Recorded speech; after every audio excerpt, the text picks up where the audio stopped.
project folder open, click Introduction, Vector Basics, Versions, and select the version of Illustrator you're using. In my case, it's CC, and open the Vector Basics file, and you should have something that looks like this. So once you have opened this document, I want you to zoom into the top section of the first artboard. So the first object I want to talk about is this line stroke I have created earlier. Now, it does not get any simpler than this. Every shape that is made in Illustrator has a stroke outline. Next, we have a square shape, and as you can see, this is a complete stroke line that is joined around the outside. In Illustrator, a stroke that is joined creates a fill within, which we can see here in grey. So the first thing I want you to do is choose the Selection tool. This is the top tool in the menu, recognized as the black arrow.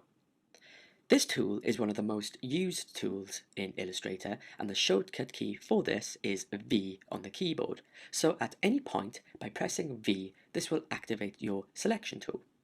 The Selection tool is a basic tool which allows you to select objects on your canvas and move them around and make simple modifications. So here we have our stroke and below our square. With the Selection tool, I want you to place your mouse cursor over the stroke and go ahead and click the shape. Upon click, you will now select that shape and should now see a bounding box around the shape like so. Next, I'm going to click onto the square shape and a new bounding box will appear around this shape. In Illustrator, every object exists as an individual element, and every element can be selected, edited, and moved around individually. Illustrator does work in layers, like in programs such as Photoshop, but in Illustrator, you can have multiple objects on a single layer. Now, if we come over to our side panels and navigate to the Layers panel, you can see this document contains two layers. We have the Work area and the Worksheet layer. If you cannot see this, come to Window and click Layer to bring up your Layers panel. If I toggle the visibility of the Work layer, we can see that three of our shapes disappear. So we know that these three objects exist on the same layer. When using the Selection tool, when you select an object, you will always get a bounding box around it. This bounding box helps communicate to you which object is currently selected in your artwork and will also allow you to move the object around and make simple changes. The bounding box also communicates to you which layer the object is on. For example, as you can see, the bounding box on this shape is currently red. If we take a look in the Layers panel, we can see that this shape is sitting on the layer called Work area, which is highlighted in red. If, for example, we select a shape on the Worksheet layer, we will see the bounding box is blue, because the layer is labeled blue in the Layers panel. Okay, so now we have the square selected, we can start to move this around. This can be done really easy by simply clicking and dragging it around like so. So any object at any time can be clicked and moved around in this way using the Selection tool. In Illustrator, objects usually have either a stroke, a fill, or both applied. With our square selected, if we look closely at the bottom of our Tools menu, we can see that the fill of this vector is a light grey, and the stroke is black. Now, if we look carefully at the bounding box, you will see 8 white squares around the shape. Now, these squares allow us to make simple modifications to the shape size. For example, if you move your mouse cursor over each of these, you will notice your cursor change from the black arrow to a double-ended arrow. This is Illustrator asking you if you wish to make a change. For example, if I put my mouse on the far right box and click and hold, I can either make the shape wider or slimmer. The same applies to the top and bottom squares, and if you put your mouse over one of the corners, I will select the bottom right. I can increase or decrease the size like so. I'm going to quickly undo that. Also, if you carefully position your mouse just a little away from one of the corners, you will notice the mouse cursor change to a curved arrow. This is Illustrator giving you the option to click and rotate your shape easily. So the bounding box can help you quickly change the shape, size, and rotation of your object.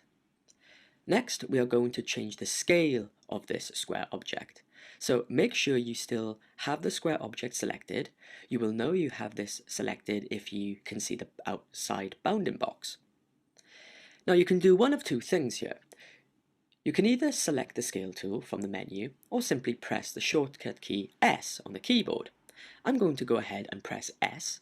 Upon click, you will now see your mouse cursor change from the black arrow to a crosshair. Now, what you could do here is simply click and drag anywhere on the canvas area, and notice we can begin to alter the size and shape of the object. As you click and drag, you will see an outline. Continue to drag your scale until you are happy. I'm going to create a tall, thin rectangle like so. I'm going to press undo to get back to what I had previously. This time I'm going to use the scale tool again, but do something a little different. So with the shape selected, I'll press S again to activate my scale tool, and again I'm going to press and hold to begin to change the scale of my object, but this time I'm going to press and hold Shift on the keyboard. Notice how as you press and hold Shift and move your mouse in and out, you will retain the scale of your shape and easily scale up or down your object. So I'm going to go ahead and scale my shape down and release the mouse to commit to my new shape size. And just like that, we scaled the object. Okay, so this time I'm going to rotate my square. So currently we still have the scale tool active. Now I'm going to either select the rotate tool from the menu here, which is the circle arrow, or I'm going to press the shortcut key R on the keyboard. By pressing R, this is going to activate the rotate tool, and you should notice that the mouse cursor remains the same crosshair, just like the scale tool, so be careful. Right, the rotate tool works similar to the scale tool. With the rotate tool active, we are going to click and move the mouse cursor up and around in a general direction we want the shape to turn in. And again you will see the outline of the shape as you turn. Upon release, your shape will be rotated. Pretty cool. So I'm going to press undo to put it back to where it was previously. With the rotate tool still active, I'm going to click to start to rotate again. And as I rotate, I'm going to press and hold Shift on the keyboard, and you will then be able to snap rotate the object like so in increments of 45 degrees. So that's how you can change the scale and rotate a vector shape in Illustrator. Next, we are going to simply copy and paste this square. So by pressing V on the keyboard, we are going to activate our selection tool, and the mouse will change back to a black arrow. Then I'm going to select the square and press Command C to copy and then Command V to paste. And just like that, we have created a new shape identical to the square. So now we can see two squares, which are now two individual shapes. Because I just pasted in a new square, this one is currently selected.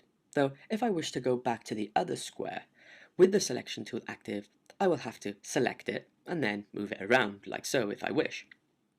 Okay, so if we take a look to the right, we have this little square outline. What we are going to do now is take the new square we just pasted in and scale it down and rotate to match it. So using the techniques we just learned, move the square over, press R to rotate the square, using the rotate tool, and hold Shift to snap rotate. Then press S to activate the scale tool, and scale down again, holding Shift to scale down, and toggle until you have just the right size, reposition, and once you have it roughly in place, we are ready to move on. Once you have successfully completed that exercise, come back to the square on the left and select it with your selection tool, and again we can see its bounding box with the white squares to allow us to potentially move it or make changes. Now I want to introduce you to the direct selection tool. The direct selection tool is the white arrow which you can choose under the selection tool on the menu, or as I like to use, the keyboard shortcut, which is A. So by pressing A on the keyboard, I will activate the direct selection tool and my mouse cursor will change to a white arrow. But also notice that the bounding box around the current selected shape disappears. If I press V again to activate the selection tool, the bounding box will reappear. And if I press A to activate the direct selection tool again, the bounding box disappears. This is because we are now entering into a different mode, and now you can see 4 dark squares, one on each corner of our square shape. Now, these squares are not the same as the squares on the bounding box. These are anchor points that make up this square shape. In Illustrator, any objects that are created are made up of anchor points. This is the difference between Photoshop, which is primarily pixel-based, and Illustrator, which is primarily anchor-based. These anchor points contain mathematical values, which work to create vector shapes. These paths can be used to create either simple line strokes or complex vector shapes, which fill, color, and stroke effects can be applied.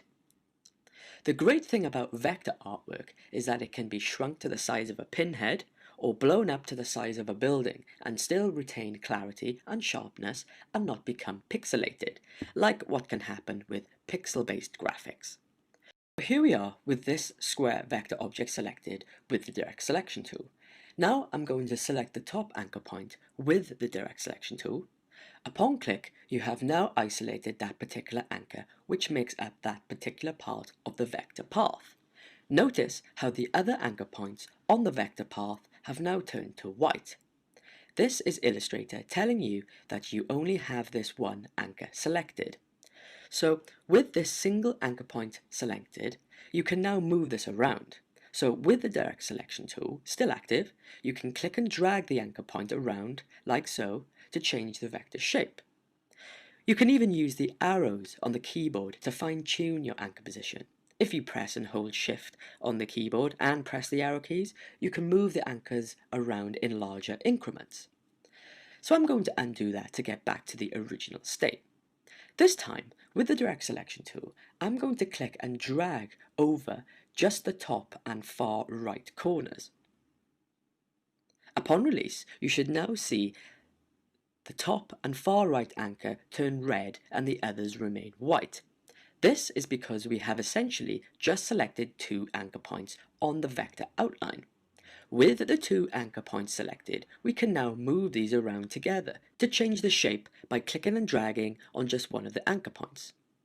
So I'm going to click off the vector to deselect, and this time I'm going to select the bottom anchor point, then press and hold Shift on the keyboard and then select the far left corner anchor point and the top anchor point.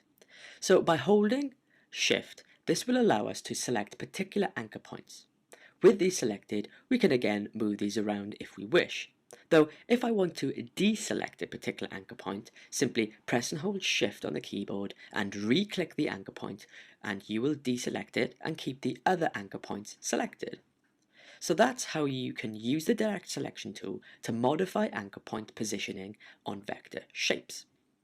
With the direct selection tool, I'm going to come back to the line stroke above and select the line. Now we can see that this stroke consists of just 2 anchor points, a start and an end point. If I click and drag on the end anchor point, I can change the direction and length of the stroke just like so. Excellent! So next, I want to come down and draw your attention to the circle. With the direct selection tool, I want you to click and drag an area over the circle like so and release. Upon release, you will have now selected the anchor points that make up this circle, and will now see some other lines coming out of the anchor points with dots on the end. These lines are called handles. So now you can see not only the anchor points, but the anchor handles. So we have already learned that vector paths are made of anchors. Now, vector paths that contain curves will also have anchor handle values. It's these handles that carry the information which determines the curve value, and each anchor will only ever have 2 handles. For example, with the direct selection tool, click the top anchor on the circle, and we can see the handles on each side. With the direct selection tool active, I'm going to move my mouse cursor over one of the handle points and click and drag down like so. Now you can see that we have drastically altered the curves of that anchor. The handles can be pulled out further at any time to alter the curve value like so. Once we are happy, we can click off the shape to deselect. Though if I want to edit more curves on the shape, all I have to do is click on the path and you will see the white anchor points. Then select an anchor point you wish to edit, and when the handles appear, we can click and drag like so. So the selection tool is the black arrow and allows us to simply select, move, and change the size of our vectors, and the keyboard shortcut for this is V. And the direct selection tool is the white arrow and allows us to select and edit anchor points and handles on our vector paths, and for this the shortcut key is A. You will soon discover that you will be using these two tools a lot to create and refine your vector artwork. So once you have had a little practice with both the selection and direct selection tool, you are ready to move on to the next video. In the next video, I'm going to talk about fill and stroke effects in Adobe Illustrator. So see you in the next video.